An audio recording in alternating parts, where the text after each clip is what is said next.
Một gia đình 4 người ở Mã Lai có thể sống với khoảng 2.850 ringgit một tháng, còn chưa tới 700 đô của Mỹ nữa. Vậy số tiền đó bao gồm những gì?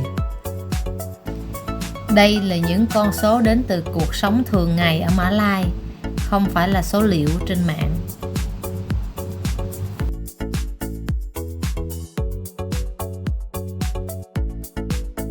Trước khi mà anh muốn đi qua một cái nước nào đó, thường thì em thấy anh hay lên trên laptop rồi anh bắt đầu nghiên cứu coi nước đó làm sao, cuộc sống làm sao, di chuyển làm sao, như thế nào. Thì anh nói em nghe coi hôm nay nghiên cứu tới đâu rồi? Thì trước khi đến Mã Lai này anh cũng nghiên cứu chứ, nhưng mà cái tin tức về Mã Lai nó lại người ta hay nói, có người thì nói rẻ, có người thì nói lúc trước rẻ nhưng mà bây giờ cũng mắc mỏ rồi, thành ra cũng thực sự cũng biết sao, nên đến đây là anh mới hỏi ngay tại chỗ, hỏi ngay người dân ở này để mình biết được chính xác. Rồi hỏi được nhiều người à? Anh hỏi nhiều người lắm, mà anh hỏi là toàn những người lái xe Grab thôi, tại vì những người này là họ là sống ở đây, họ làm ăn từ sáng đến tối, họ có gia đình của họ để họ chăm sóc, nên họ biết chính xác cái đời sống ở đây, cái chi tiêu của họ trong cần bao nhiêu một tháng. Đấy. Vì thường thì anh hỏi mấy người tài xế vậy gì? Anh muốn tin tức rất là giống nhau, nên là anh cũng hỏi những câu giống nhau. Anh hỏi về tiền nhà, tiền ăn, tiền điện nước, tiền vận chuyển, tiền y tế. Mà có khác nhau nhiều không? Lúc đầu là anh cũng nghĩ là người ta sẽ cho những con số khác nhau, là anh có thể là phải lấy trung bình, nhưng mà thật sự là những con số họ cho là hầu như là giống nhau, nên là anh cũng hơi bất ngờ về chuyện đó. Nhưng mà như vậy thì cũng tốt, vậy là thông tin của mình sẽ chính xác hơn. Trước tiên mình sẽ nói đến một trong những chi phí lớn nhất, tiền nhà. Ở Mã Lai này đặc biệt một cái là phần lớn mọi người 99% là ở những cái khu chung cư như thế này. Mình ở đây cũng hơn 3 tuần ha em, mà mới thấy được có một cái căn nhà riêng thôi. Là ở đây là phải người giàu lắm thì mới có căn nhà riêng, có đất ở xung quanh, còn là ai cũng ở chung cư như thế này. Thì cái khu này thì như ông bà chia sẻ trước đó, mình mướn một phòng là trả chừng 20 đô một đêm. Nhưng mà nếu mà người địa phương họ mướn một cái phòng giống như ông bà đó, họ trả khoảng chừng, tại vì cái phòng đó không có phòng ngủ, họ trả khoảng chừng 500 ringgit một tháng. Nhưng mà nếu mà gia đình có 2 vợ chồng 2 đứa con thì đương nhiên phải mướn bự hơn, giống như là 1 phòng ngủ hay 2 phòng ngủ gì đó, thì họ sẽ trả là 1.000 ringgit một tháng. Vậy là chỉ có 200 mấy một tháng tiền nhà thôi, khoảng chừng 240 đô của mình. Quá rẻ hả? Thì anh thấy rẻ quá nên anh thấy cũng hơi kỳ, nên là anh cứ hỏi đi hỏi lại hoài mấy người tài xế khác, nhưng mà ai cũng nói vòng khoảng giá đó không à, nên là chắc là ở đây thực sự là nó rẻ như vậy. Chứ mà cái giá 240 đô này là mà ở Mỹ chắc chỉ mướn được 1 tuần. Bây giờ mình sẽ nói đến một chi phí lớn khác nữa, đó là tiền ăn. Hầu hết tài xế nói gia đình họ chi khoảng 1.000 ringgit mỗi tháng cho việc ăn uống. Nên nhớ là cái giá này là chỉ là phần lớn là nấu ăn ở nhà, mà thỉnh thoảng mới ăn quán ngoài đường thôi.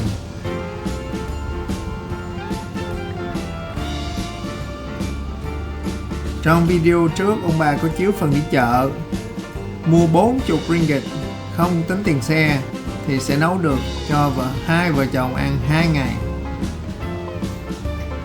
Còn đây là vài món ông bà ăn ở ngoài đường. Cái pizza này là 27 ringgit. Một tô mì hoành thánh xá xíu là 10 ringgit. Còn phần cơm và thịt quay là 10 ringgit mỗi phần. Cơm chiên Thái và canh chua này là 17 ringgit. Còn cái bánh mì gà rán ở Jollibee này là 16 ringgit. Cái được rồi. Đó, bây giờ ăn xong 2 cái cái patiso bên Murtabak, xong rồi á bây giờ là bên đây có bán kem. Kem mà một cây này là có 2,5 đồng thôi, tức là có bao nhiêu, khoảng chừng 60 cent của mình, quá đã chưa. Mà ăn giặt còn hơn vợ nữa đây nè. Còn cái tiền vận chuyển á, thì đương nhiên là tùy thuộc thôi, theo mình dùng cái phương tiện gì. Ở Malai á, thì người ta dùng xe máy hoặc là người ta dùng xe hơi. Tại vì giá xăng ở Malai á, rẻ lắm, nên là chi phí đi làm trung bình khoảng chừng từ 200 cho đến 400 ringgit mỗi tháng thôi à. Nhưng mà nếu ở Kuala Lumpur thì nó lại có xe điện, nó có xe buýt nữa. Thì trong 3 tuần ở đây ông bà phát hiện là làm ở Kuala Lumpur họ có hệ thống xe buýt miễn phí cho người dân Mã Lai, mà người không phải dân Mã Lai á, cũng rẻ lắm, lên đi chỉ có 1 ringgit mỗi người thôi. Nhưng mà xe đi cũng nhiều. Nhưng mà cái tuyến đường thì đương nhiên nó giới hạn, không phải là nó đi bất cứ chỗ nào mình muốn đi. Nhưng mà ngoài hệ thống đó nó còn hệ thống xe điện nữa. Xe điện thì mắc hơn một chút xíu nhưng mà vẫn rẻ như thường. Nhưng mà bây giờ mình cứ tính trung bình của là mỗi tháng là tiền vận chuyển của họ là 300 ringgit đi. Anh, nếu như vậy á, là nãy giờ mình chỉ nói về tiền nhà, tiền ăn thôi, rồi những chi phí khác thì là bao nhiêu? Thì tiền nhà thì đương nhiên là sống ở trong nhà mình phải xài điện, xài nước, xài ga. Thì những cái tiền đó thường thường vào khoảng từ 150 cho đến 250 ringgit mỗi tháng. Còn cái internet với tiền điện thoại thì rẻ lắm. Cái tiền internet đó là khoảng từ 80 cho đến 120 ringgit. Còn tiền điện thoại di động á, là từ 30 cho đến 50 ringgit mỗi người. Nên là tổng cộng lại hết những cái tiền đó, điện, nước, ga, internet, điện thoại á, thì mình cứ tính ra trung bình khoảng chừng 350 ringgit mỗi tháng đi. Sau khi mà ông bà đi và nói chuyện với những người tài xế thì mới biết được rằng cái chương trình mà y tế sức khỏe của Mã Lai nó rất là tốt cho người dân của nó. Thì có một ông tài xế, ổng chia sẻ là vợ ổng là làm việc cho chính phủ nên là cả gia đình đi khám miễn phí. Còn những người khác á, thì không có người nhà làm việc cho chính phủ nhưng mà giá cả cũng rất là rẻ. Nếu mà họ chỉ có đi gặp bác sĩ thôi đó thì thường thường họ chỉ trả có khoảng 50 ringgit thôi à. Còn nếu mà đi gặp bác sĩ chuyên khoa đó thì mắc hơn chút, từ 100 cho đến 250 ringgit. Nằm bệnh viện cũng không có bao nhiêu tiền hết á. Họ cũng có thể mua được bảo hiểm, thì cái giá nó sẽ rẻ hơn rẻ bớt đi. Nhưng mà đương nhiên thì mình phải trả tiền bảo hiểm, nên là cứ tính đổ đầu là chắc trung bình á, là mỗi tháng á, là tiền chi phí cho y tế là khoảng chừng 200 ringgit. Rồi bây giờ mình tổng kết lại những con số nãy giờ mình nói nha em. Để coi một gia đình địa phương 4 người, 2 vợ chồng 2 đứa con đó, thì mỗi tháng họ xài tiền điện, tiền nước, tiền internet, tiền điện thoại này kia đó là 350 ringgit. Tiền y tế của họ là 200 ringgit. Tiền ăn uống là 1.000 ringgit. Tiền vận chuyển là 300 ringgit. Và cuối cùng là tiền nhà là 1.000 ringgit. Như vậy tổng cộng của họ là xài chưa tới 3.000 ringgit nữa. Đổi qua tiền Mỹ là chưa có tới 700 đô la. Nhưng mà họ làm được bao nhiêu tiền trung bình trên mức lương của họ? Thì tất cả những người tài xế xe Grab mà mình đã từng nói chuyện đó thì họ đều cho biết là thường á, là mỗi tháng họ kiếm được 6.000 ringgit. Wow. Là em thấy là hơn gấp đôi cái số họ cần chi phí. Nên là như vậy là một cái chuyện đáng mừng cho người Mã Lai. Nhưng mà vậy rồi mình, đối với mình mình chỉ có 2 người thì mình xài bao nhiêu? Thì nếu mà ông bà muốn sống ở Malai đó thì trước khi mà ông bà bắt đầu cái chuyến du lịch 8 tháng này thì ông bà có làm một cái trong cái video đầu tiên đó, ông bà có làm một cái bảng chi phí ước lượng. Thì ông bà ước lượng là mỗi tháng sống ở châu Á sẽ cần 2.600 đô, để coi nếu mà theo như những thông tin mình lấy được của dân địa phương đây á, thì thật sự là Mã Lai cần bao nhiêu nha. Thì hầu hết tất cả mọi thứ á, đều sẽ giống như bên người địa phương, nhưng mà có những cột khác nhau. Như là cái này, cái tiền y tế đó, ông bà không phải là người địa phương nên là sẽ phải mua cái tiền bảo hiểm y tế của dân Mã Lai, là mỗi một người là 500 ringgit. Như vậy là ông bà sẽ cộng lại là 1.000 ringgit. Cái tiền đồ ăn đó thì ông bà sẽ ước lượng hơn của họ, mặc dù ông bà có 2 người, họ có 4 người lận. Ăn nhiều hơn Không phải là ăn nhiều hơn, nhưng mà ông bà muốn mua những cái đồ mà bổ cho mình mà hơi mắc tiền, giống như là cá hồi chẳng hạn, thì mình sẽ mua những cái đồ đó hơi thường xuyên hơn chút xíu. Nên là tiền chi phí mình cứ ước lượng lại là khoảng gấp rưỡi đi, là 1.500.